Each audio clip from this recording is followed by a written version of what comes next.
예, 이번에는 전 시간에 의해서 성경의 말씀, 말, 표현, 수사학적 기법, 어떠한 그 문체, 어떠한 어휘 조합을 사용하는가, 표현을 사용하는가, 한 걸음 나아가지고 이번 시간에는 이 성경은 세상의 지혜를 어떻게 다루는가, 이것을 가지고 이야기를 나눠볼까 합니다.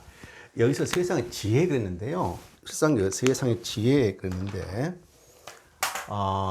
세상 했거든요.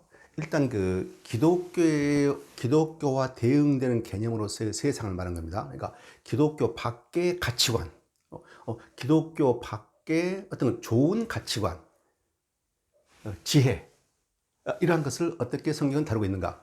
우리가 흔히 그 기독교 하게 되면요, 세상의 가치관과 기독교 가치관 완전히 그 이분법적으로 보는 견해가 강해요. 특히 이제 기독교인들 사이에서 그런 그 보수적인 견해를 가진 분들이 많이 있게 되는데, 세상의 가치관은 따로 있고 기독교에서 말하는 가치관, 도덕적, 좋은 그 정신적, 도덕적 가치관은 따로 있다 이렇게 보는데요. 사실 그 성경을 자세히 보게 되면은 이 두 개가 분리가 안 된 경우가 많이 있습니다.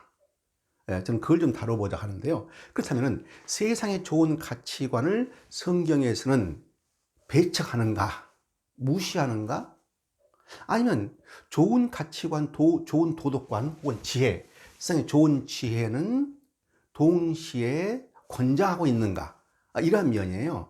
그래서 오늘 그 다른 주제는요, 사실 어, 기독교에서 많이 다루지 않은 그런 주제가 될 것 같은데요. 성경에서 사실 그 여러 분야에 있어서 세상의 지혜 가치관에 대해서 언급하고 있고, 우리가 생각해 하는, 우리로 하여금 생각해 하는 그런 부분들, 요소들이 굉장히 많습니다. 저희가 이제 그 어린 시절에 뭐 60년, 70년, 뭐 성장기 들어가지고, 뭐 청소년기 들어가지고, 60년, 70년, 80년대 한국의 기독교 상황을 보면요, 그 부흥 강사들이 많이 와가지고 교회에서 부흥회를 많이 했습니다. 부흥회를 많이 해요. 그 부흥회 과정에서 어떤 그 성경의 말씀의 원리, 이것을 많이 강조한 것이 아니고 주로 뭡니까? 기적적인 체험이랄지, 병치료랄지, 뭐 암이 나서 버렸다, 뭐 뭡니까? 뭐 안전병이가 서버렸다, 이런 거 놀랄 만한 그 기적 체험에 관한 것들이 많이 있었습니다. 실제로 이제 그러한 것이 있었다고 저도 알고 있어요. 직접 보지는 못했습니다만은 성경에 나온 기적 체험을 주로 하는 그런 부흥회가 많이 있었어요. 그리고 이제 주로 이제 강조되는 것이 성령의 은사, 그죠? 성령 체험, 기적적인 성령 체험이 강조되다 보니까 그 말씀의 깊이랄지, 하나님의 말씀, 예수님의 말씀의 깊이 같은 것은 그렇게 깊이 다루지 않았던 것 같습니다. 예, 지금 생각해보면 그런 점이 좀 아쉬웠는데요. 그래가지고 이제 대부분 교회에서 이제 그 본당 신부의 그 뭡니까 주임 목사님 계신데, 주임 목사님이 이제 부흥 강사를 불러드려요. 부흥 강사도 오셔가지고 2, 3일간 열심히 전도하시면서 뭐 기적적인 체험 같은 거 말씀하시고 하는데, 성도들 마음에 우리 담임 목사님은 왜 그와 같은 기적을 행하지 못하실까? 이런 뭡니까? 의구심, 회의심을 가졌던 사람들이 많이 있었어요. 사실 성경 말씀의 핵심을 잘 정리해가지고 전하는 게 중요한 것인데, 그 기적적인 체험을 강조하다 보니까 그런 흐름이 생겼던 적이 있습니다. 그러다 보니까 그러한 경향이 성도들의 이 신앙관에 커다란 영향을 줬던 것 같아요. 오늘 제가 이제 오늘 예언을 드는 것은 말이죠. 제가 영국에 가가지고 실제 경험했던 거거든요. 영국에 가서 경험했던 거예요. 그걸 중심으로 지금 말하는 건데요.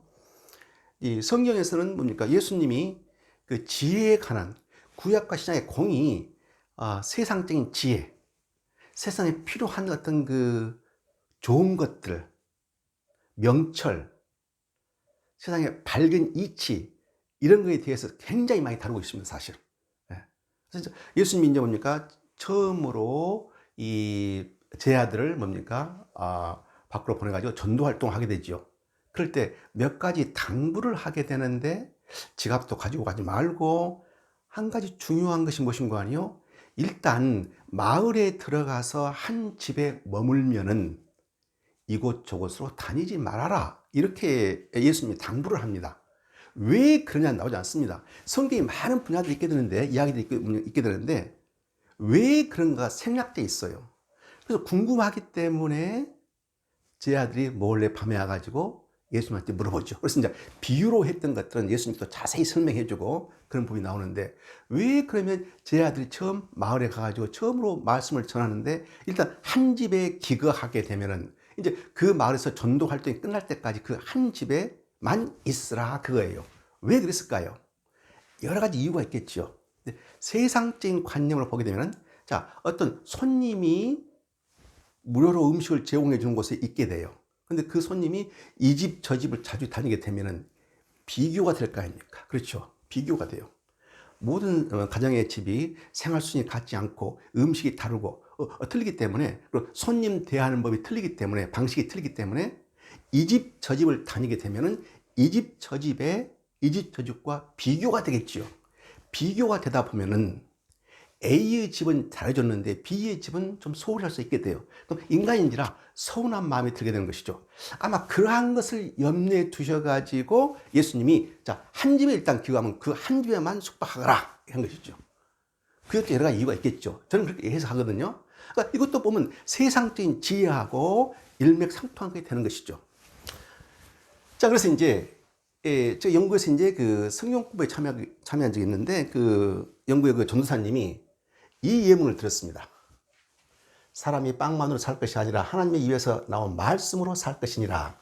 신명기에 나온 거거든요. 이게 이제 마태복음도 나오고 신약이죠. 신명기 구약에도 나옵니다. 이것은 이제 예수님이 뭡니까? 40일 동안 광야에서 금식하시고 끝나고 사탄의 유혹을 받게 됐죠. 자, 이 돌을 빵이 되게 하라. 빵이 되게 만들어 봐라. 기적을 행해 봐라 이것이죠. 그때 예수님이 기적을 행하지 않으시고 어떻게 합니까? 이 말씀을 하게 된 것이죠. 기록되었는 바 하거든요. 기록되었는 바. 구약에서 있다 이것이죠. 구약의 하나님의 말씀 중에 사람이 빵만으로 살 것이 아니라 하나님의 입에서 나온 말씀으로 살 것이니라. 구약이 그대로 있습니다. 신명기 8장 3절이거든요. 근데 예수님이 마태복음 4장 4절에서 그대로 반복하고 있습니다. 자, 그런데 이제 영어로는 man shall not live by bread alone, but by every word that proceeds out of the mouth of God. 여기서 이제 브레드가 나오게 되고 언론이 있게 돼요. 우리가 이제 이 문구를 봤을 때 이 문구는 이 기독교인은 누구나 다 아는 겁니다. 그런데요, 이와 같이 어렸을 때 우리가 기적 중심의 그런 설교를 들어왔고 부흥에 들어가고 하다 보니까 사람이 빵만으로 살 것이 아니라 하나님의 입에서 나온 말씀으로 살 것이구나. 이 앞부분을 별로 중요시 안 했어요. 그리고 하나님의 말씀으로 산다 이것이죠. 굳건한 믿음만 있으면, 확실한 믿음만 있으면, 하나님에 대한 절대적인 신뢰감만 있게 되면, 믿음만 있게 되면 하나님의 말씀으로 살 수 있다. 어떤 거 초월적인 기적과 같은 그런 상황 속에 들어갈 수 있다. 다른 거 다 필요 없어요. 빵 필요 없습니다. 하나님의 말씀만 있으면 끝나는 거야.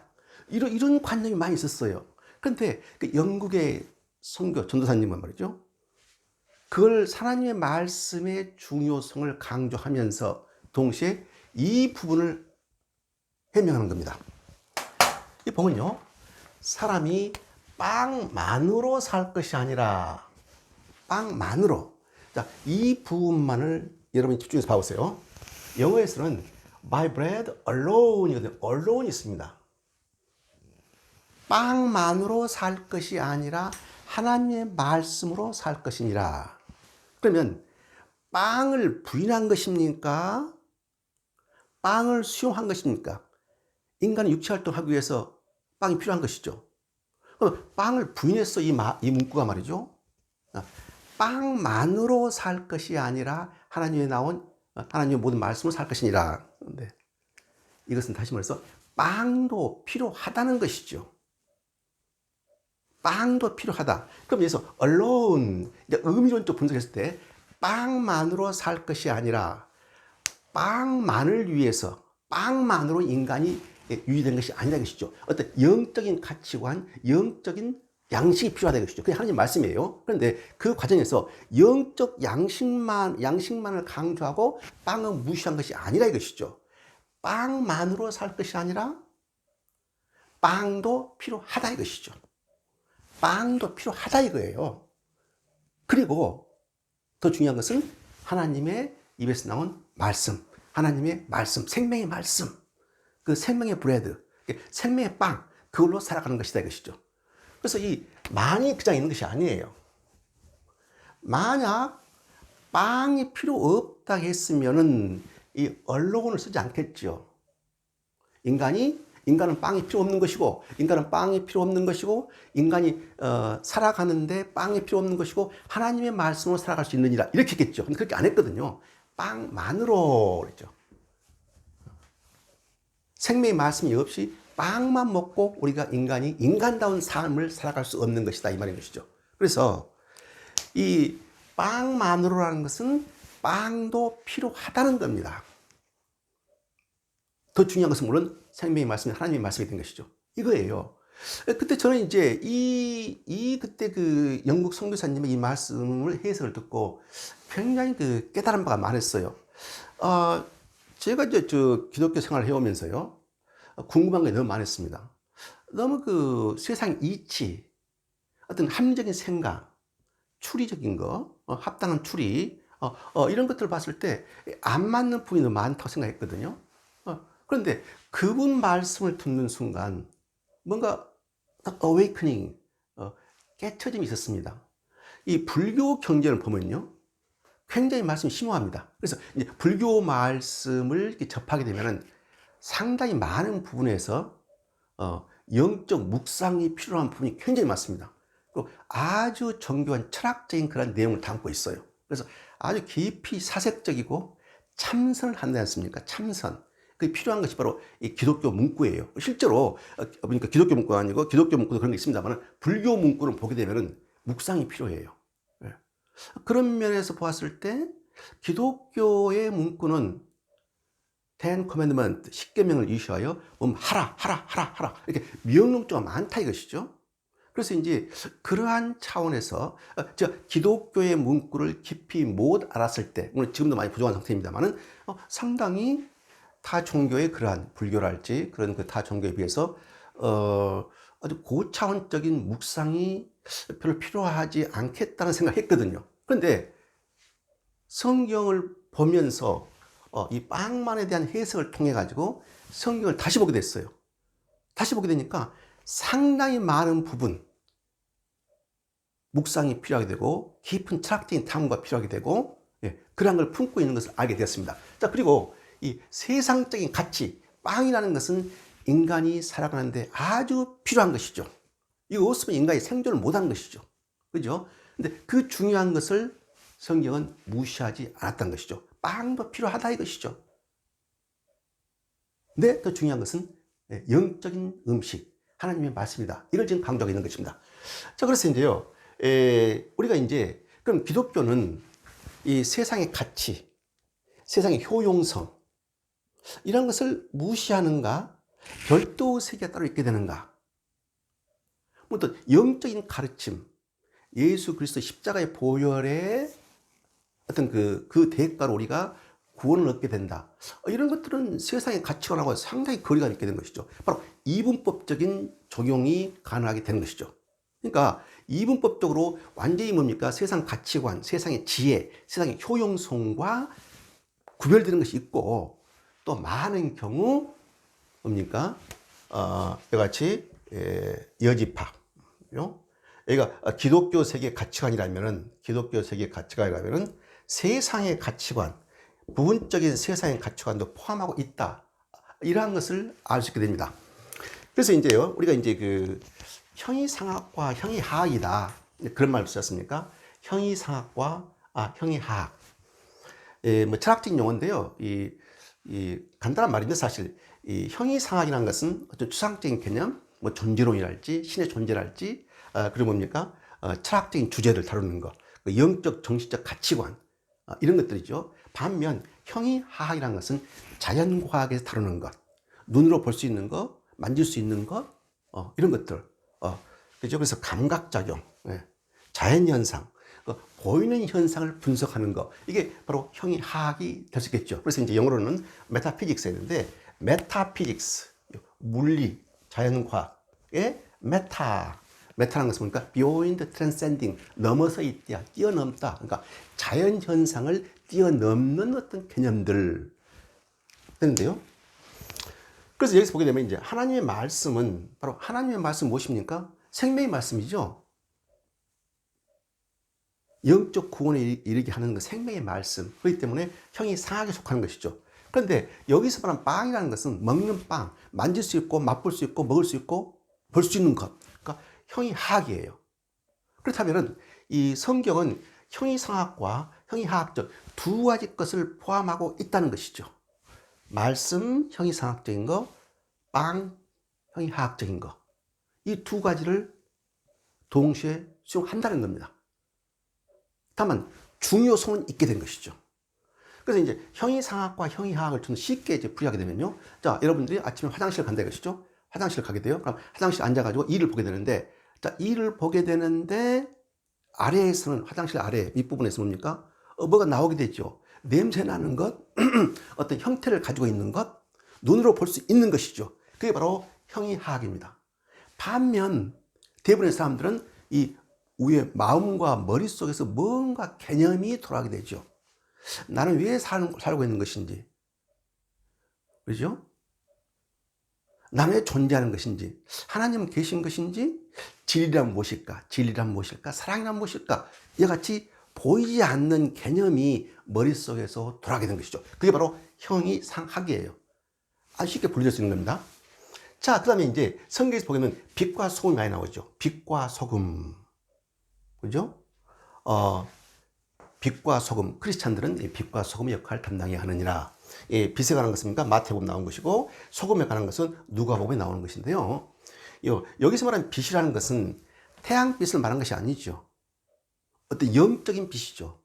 인간이 구원에 이르도록 인도하는 빛, 상징성을 지게 되고 영적인 빛을 가르치게 되는 것이죠. 그래서 이건 형이 상학적인 게 된 것이고, 그 다음에 소금의 역할을 담당하라 했거든요.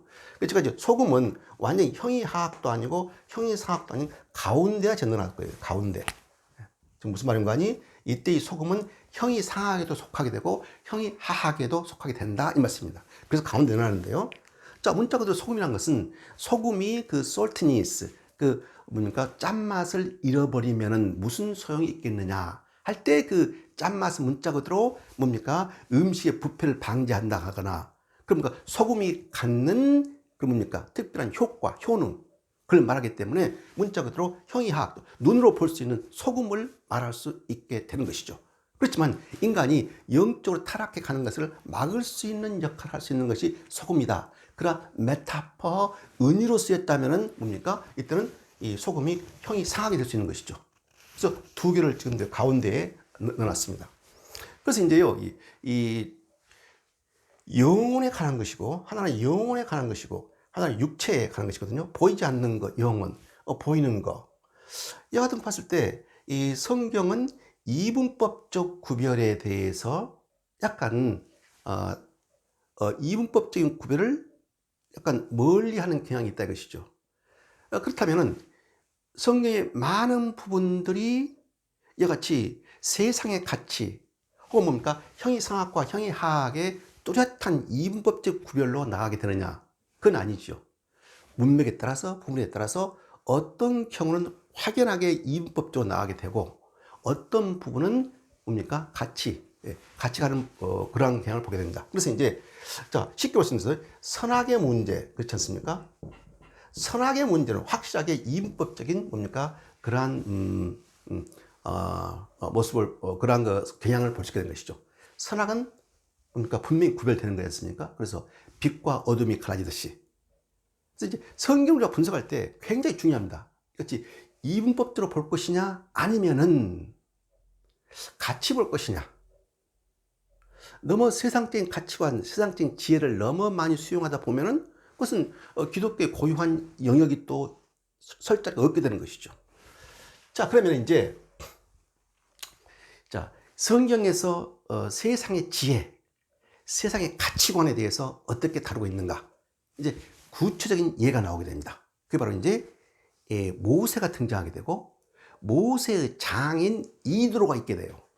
자, 모세가 뭡니까? 이집트 땅에서 사람을 죽이고 도망가 가지고 미디안 광야로 가 가지고 거기서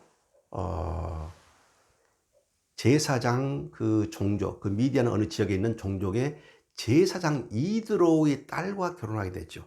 그리고 이드로 집안의 목축을 40년 동안 보살피게 됩니다. 그래서 목동으로 모세가 광야에서 40년간 지내게 되는 거예요. 이제 이것도 나중에 또 설명이 되겠습니다만은 이 40년간 광야 생활을 했다. 목동, 그러니까 양이나 소들을 끌고 다녔다. 그러면 양이나 소를 끌고 다닌 그 경험이 나중에 이스라엘 사람을 광야로 끌어가지고 40년 동안 인도해가지고 가나안 땅으로 들어가게 했던 그 모세의 그 선 경험이 얼마나 중요할 것인가를 알게 됐죠. 자, 수많은 양떼를 데리고 광야 생활을 한다. 핵심이 무엇입니까? 어떠한 곳을 끌고 갑니까? 풀이 있는 곳, 물이 있는 곳이죠. 그러니까 이 모세는 40년 동안 목동생활을 했기 때문에 물에 대한, 물이 어디 있겠다, 이것을 본능적으로 알게 된 것이죠. 그러니까 지정학적인 지식을 갖게 되는 것이죠. 물론 이제 하나님이 물을 공급해 주셨습니다.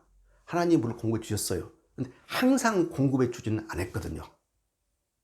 어느 분야에서는 모세가 이제 끌고 가는데 우물이 몇십 개 있었다.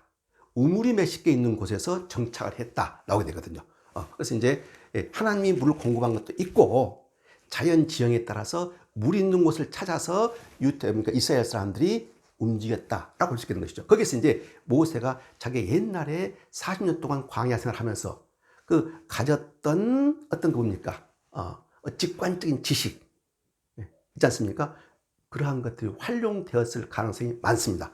이것도 이제 세상의 지혜, 세상의 뭔가 지식, 가치관을 어떻게 성경이 받아들고 있는가 하고 연관이 되는 거거든요. 근데 이제 모세에 관한 건 제가 별도로 또 이제 다뤄보겠습니다만은 이 미디안 제사장이 있게 됩니다. 그 이름이 바로 이드로예요.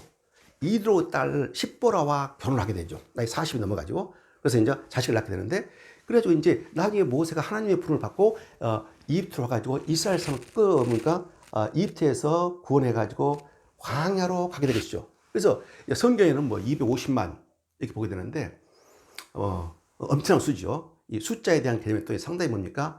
이 기독교 회의론자들한테는 상당히 뭡니까? 공규팔순 숫자가 되는데, 그건 역시 다음 기회에 우리가 다뤄보도록 하겠습니다. 그래서 이렇게 이제 많은 백성을, 이스라엘 백성을 끌고 광야에서 나가고 있는데, 그때 장인 이드로가 오게 됩니다. 이드로가 와요.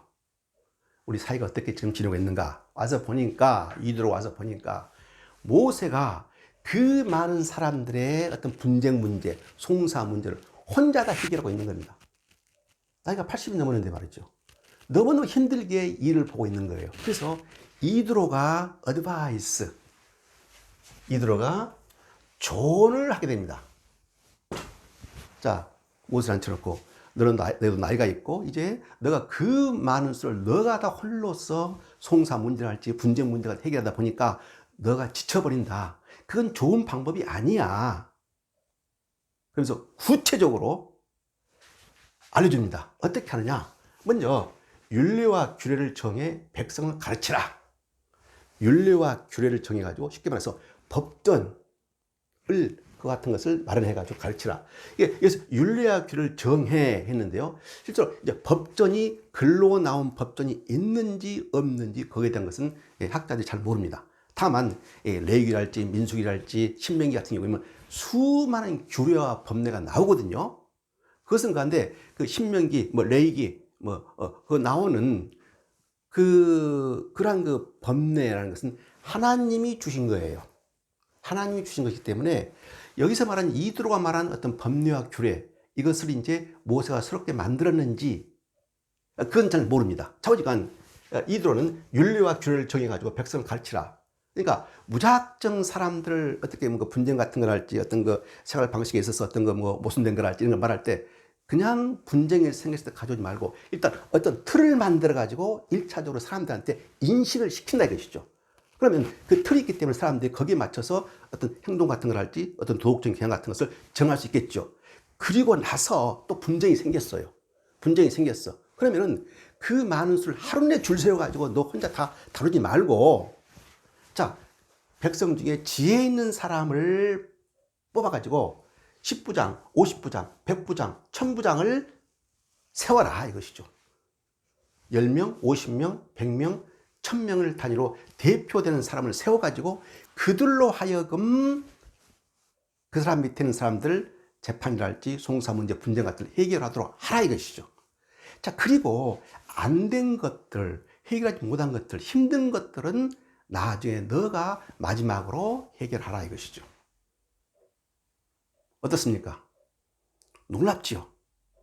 BC 약 1450년, 1500년, 3500년 전에 이와 같이 장인 이드로가 모세한테 공고한 겁니다. 놀랍습니다. 놀라운 지혜지요. 자, 그래가지고 이제 보게 되면은 모세가 받아들여 실행했다라고 나옵니다. 모세가 장인 이드로의 그러한 좋은 충언을 받아들여가지고 그대로 실행했다라고 나와요. 그게 바로 출애굽기 18장입니다. 18장 나온 건데요. 18장 19, 22 했는데요. 이거 있어요.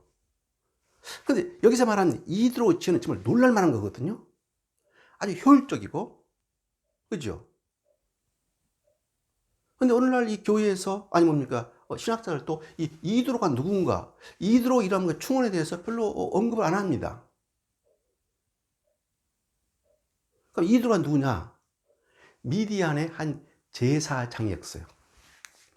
그럼 그 당시 미디안의 제사장이 야훼 하나님을 믿었는가? 그건 아닌 것 같습니다. 그 당시 뭐 셈족이 있던 곳, 그 미디안 광야랄지 이런 곳에 굉장히 종족들이 많았는데 그곳에는 다신교였어요. 여러 신들을 모셨거든요. 그러한 여러 신들을 모신 사람 중 그 어떤 그 이방인 종교의 한 제사장일 확률이 많지요. 나중에 이제 이드로 와가지고 모세가 이드로 장인한테 그 이방인 제사장한테 야훼 하나님이 어떻게 우리 백성을 구출했고 어떻게 이끌어오셨고 어떻게 물을 주셨고 어떻게 인도했는가를 보고 감탄을 하지 않습니다. 그래가지고 이 이드로가 야훼 하나님께 경배를 올리게 되는 것이죠. 그래가지고 나중에 야훼 하나님을 믿는 그러한 제사장으로 변했는가는 모르겠습니다만 그건 성경에 더 이상 안 나와요. 그리고 이제 이드로는 떠나게 됩니다. 차오지간 이와 같은 공고를 받아들여가지고 모세가 실행했다라고 나옵니다. 이제 성경을 볼 때 말입니다. 어떤 이교도적인 것, 세상적인 가치관, 이것을 성경이 권장하느냐? 그런 부분은 확연히 안 나와요. 그런데 우리가 암시, 역시 성경에서 세상적인 좋은 충언, 권고, 어드바이스, 도덕률, 가치관, 이런 것을 수용하는 부분이 나옵니다. 바로 이거예요. 이드로는 뭡니까? 이방인 종교 제사장이었는데 그 머리에서 나온 이런 아이디어가, 그죠? 너무너무 합당한 것이고 현실적인 것이고 효율적인 것이죠. 그래서 모세가 받아들였다. 그래서 이제 성경의 진리를 볼 때 만약 이러한 것이 사실적인 기록이 꾸며졌다라고 본다면 이방인 제사장이 와가지고 가르쳐준 것을 수용했다라고 안 쓰겠죠. 이것은 그러니까 성경의 진리를 따져볼 때 중요한 요소가 되는 것이죠.